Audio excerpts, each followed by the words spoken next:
Oh no, that's so tilted. Oh, here we go.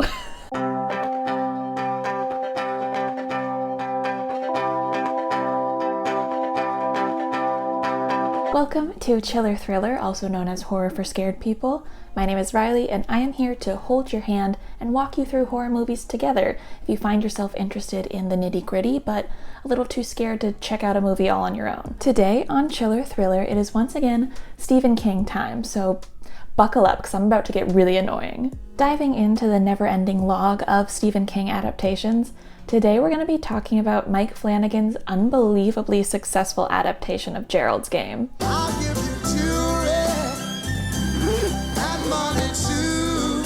I've heard him talk in lots of different interviews and podcasts about how this had been his dream project for a long time and one he had tried for years to make, but everyone was just like, how the hell would you make that a movie? And let me say, I'm so glad he did because I think this is a really incredible one. The first time I encountered Mike Flanagan was with his 2016 movie Hush, which is also incredible. And then this movie came out the following year, and I was on the Flanagan train. I was a Flanistan. And now we've got Hill House and Dr. Sleep and the upcoming Midnight Mass, and he's just untouchable to me now. But let's put a pause on the Mike Flanagan hype train. We will be resuming shortly, don't you worry.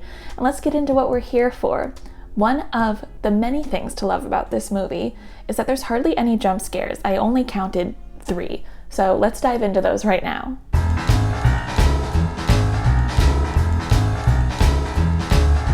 So while there are hardly any jump scares in this movie, there is a lot to unpack in terms of scary, gory, upsetting, or just highly disturbing visuals and themes. I'm not going to spoil anything specific that happens until after we roll those timestamps, so if there's any specific triggers or just anything you're not in the mood to deal with when you're watching this movie, be sure to stick around for the rest of the video as we'll get into all of that in just a minute.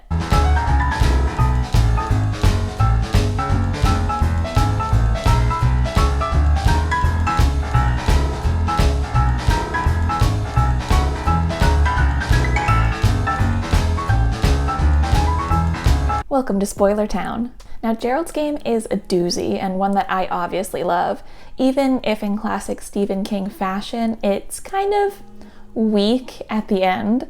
I think all the good that comes before it makes up for that. Starting at the beginning, this movie was marketed pretty much as the kinky old people movie, and as an avid fan of both Stephen King and 50 Shades of Grey, I was immediately intrigued. We meet our kinky old couple, and I am using the term old very loosely here, as they're on their way to a secluded cabin with the intention of spicing things up in their marriage. We've got Mike Flanagan mainstays Bruce Greenwood and Carla Gugino as Gerald and Jesse, and I think it's fair to say that Gerald is noticeably older than Jesse, which certainly isn't always indicative of a power imbalance at all, but given the circumstances we're gonna find out about, I feel like it's worth noting here. Other things that are worth noting. Once they get to the house, Gerald pops some Viagra, Jesse feeds a stray dog some steak, and they leave the door wide open when they go back inside, which is never good. I promise you every detail I'm mentioning comes back in a significant way later. I'm not just being annoying. So I also need to point out to you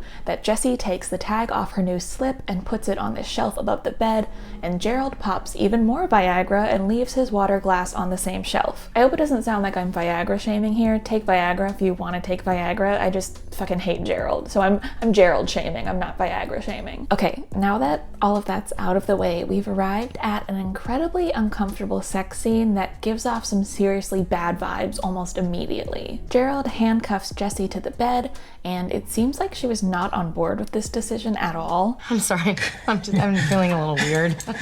And I thought the point was to feel sexy, so well, you'll settle into it. Hot tip, if you ever find yourself telling your sexual partner that they'll settle into it, you probably are doing something wrong. So this sex scene turns into straight up sexual assault, which is horrifying. Wipe that absurd grin off your face. Uncuff me. And stop calling yourself fucking daddy!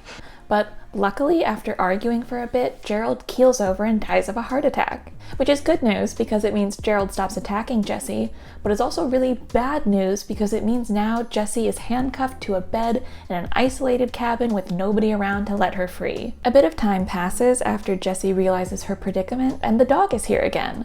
Now, normally a dog showing up is always a good thing, but this dog is being a very bad dog, namely because he sees Gerald's dead body on the floor and starts chomping away at his flesh. And sure, Gerald is a piece of shit, but Jessie has been through a lot today, and I feel like the last thing she probably needs is watching her husband's dead body get eaten by a dog in front of her. And it seems like Gerald is not too pleased with this either, as he stands up and begins yelling about the missing chunk of flesh in his arm. I'm only kidding though, real Gerald is still dead on the floor, and Gerald too is merely a hallucination conjured up by Jessie's brain. Gerald too then begins to remind Jessie of all the reasons why nobody's going to find her up here, and how she's going to die if she can't find a way to get out of this herself. Do you think that could be a metaphor for something? Gerald too is joined by Jessie too in a decision that is so simple but so smart, because it's really the only way this story could ever work as a movie. Plus, it also reminds me that this movie is just so well acted. If you don't wake up, you're gonna die in those handcuffs.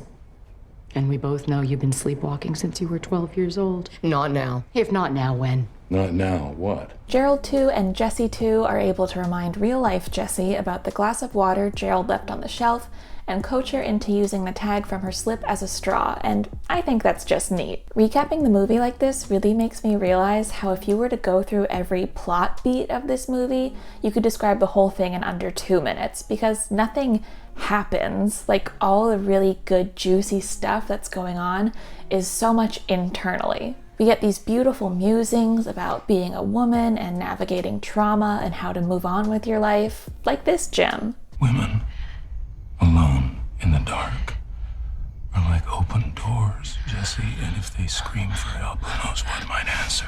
Night falls and it's time to meet the Moonlight Man, played by Carl Struckjen.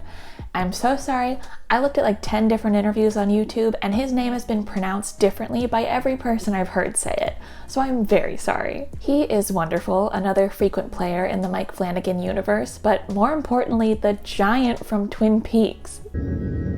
It is happening again. And he is standing at the foot of the bed holding a box full of jewels and bones, just girly things. Jessie tries convincing herself that he isn't real, but Gerald too argues otherwise, and the stress of this whole argument sends us into flashback time. In terms of triggering and upsetting content, if you find yourself very affected by depictions or discussions of sexual abuse, a good rule of thumb for this movie is to just look away whenever there's a flashback scene, or skip the scene entirely. So this first flashback is where the story's connection with another Stephen King property, Dolores Claiborne, becomes obvious. And if you're familiar with that one, you know where this is going. We see Jessie at 12 years of age at a lake house with her family, preparing to witness a total solar eclipse. There was this Total eclipse of the sun. Jessie's mom and siblings take a boat out to watch it, leaving Jessie alone with her dad, which is where things get very bad. Her dad, played by another Flanagan regular, Henry Thomas, has her sit on his lap and he proceeds to masturbate to his daughter and tries to distract her with the eclipse. It is just awful. The shittiest thing a person could do, probably, and horrible to watch. Jessie wakes up in a lot of pain from hanging on her wrists all night, and Gerald too and Jessie too begin to taunt her for falling into the same cycle of abuse that was started by her father. You never walked away from that.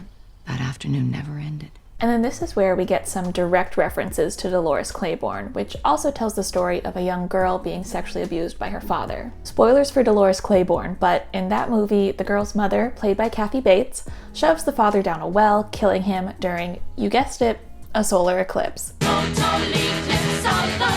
Jessie talks about a dream she had after the event with her father about a woman looking down a well with an eclipse behind her, and that the well was full of secrets. She quickly tries to dismiss it as just a dream, like the Moonlight Man. He was a trick of the mind.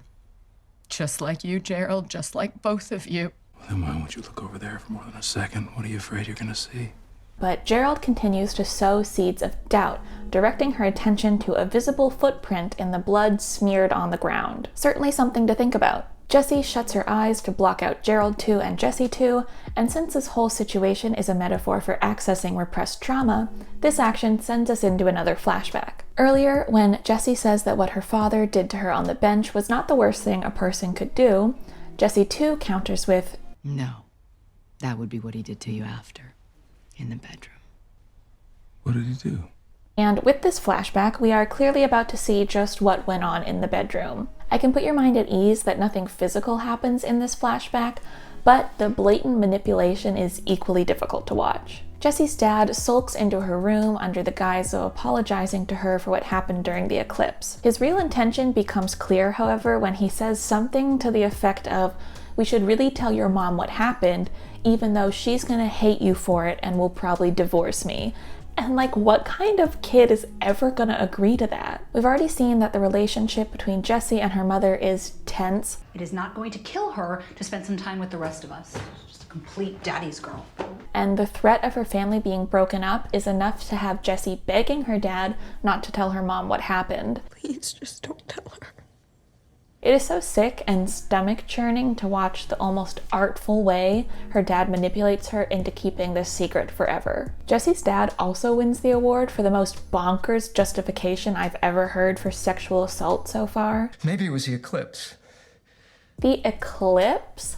Tell me, what is it about a solar eclipse that gets you so hot and bothered that you have no other option but to jerk it to your 12-year-old daughter? On second thought, please do not tell me. Something productive that comes from this act of recall is that Jessie remembers the way she shattered a glass due to all the pressure during dinner that night, cutting her hand open and making it slick with blood. This inspires present-day Jessie with a new strategy to get herself out of this situation in a scene lovingly known in the horror community as the degloving scene. If you are squeamish or at all sensitive to blood, I am so serious when I say do not watch this part. I like to think I have a pretty high tolerance for blood and gore, given just how much of it I see on a day-to-day basis with my movie watching habits, but this is certainly up there for the worst things I've ever seen. On this rewatch, I couldn't even look at the screen, it was bothering me so much, but I'm gonna try to describe it in the least nauseating way possible. So, Jessie grabs the water glass from above her bed and shatters it in her hand, cutting it open. She then manipulates her hand around the cuff in such a way that the skin peels back enough that she can slide this squishy, bloody mess of a hand through the cuff. It's brutal, you just have to believe me.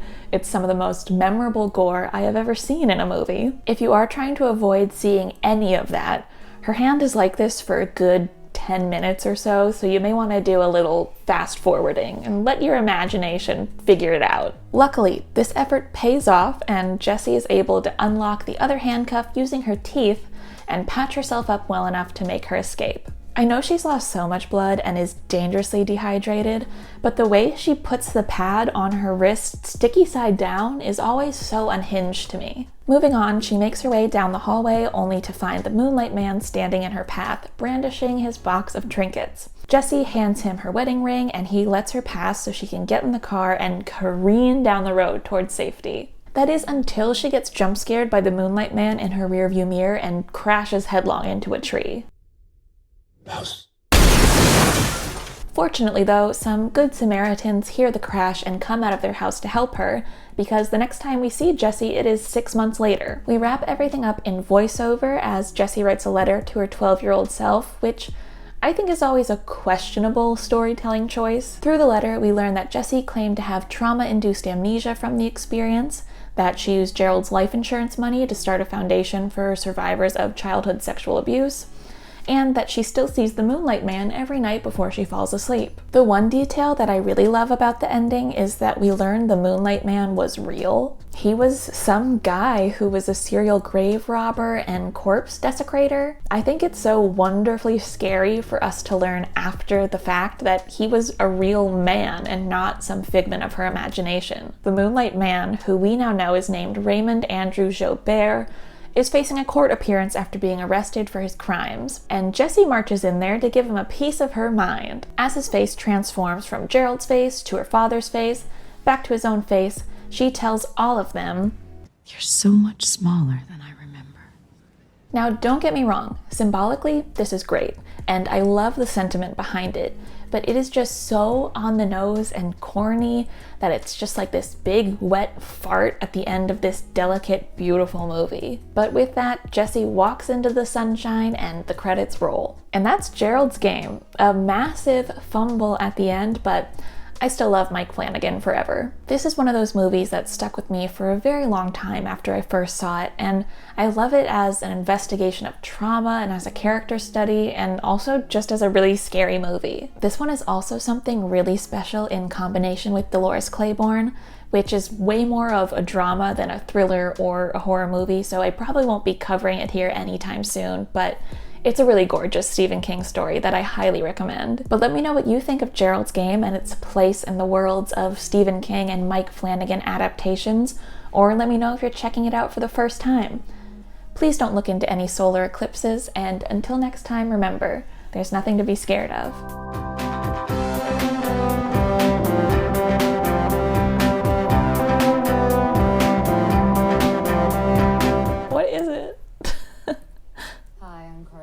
No, I was right. How do I say your name? Today we're here with Carl Struken and... Struken. I'm here with Carell Straiken. Everyone's saying it different. Oh no. Here with Carol Straiken. Oh, they got it right. Straiken. Is it Carol or Carl? Oh my god. What is your name?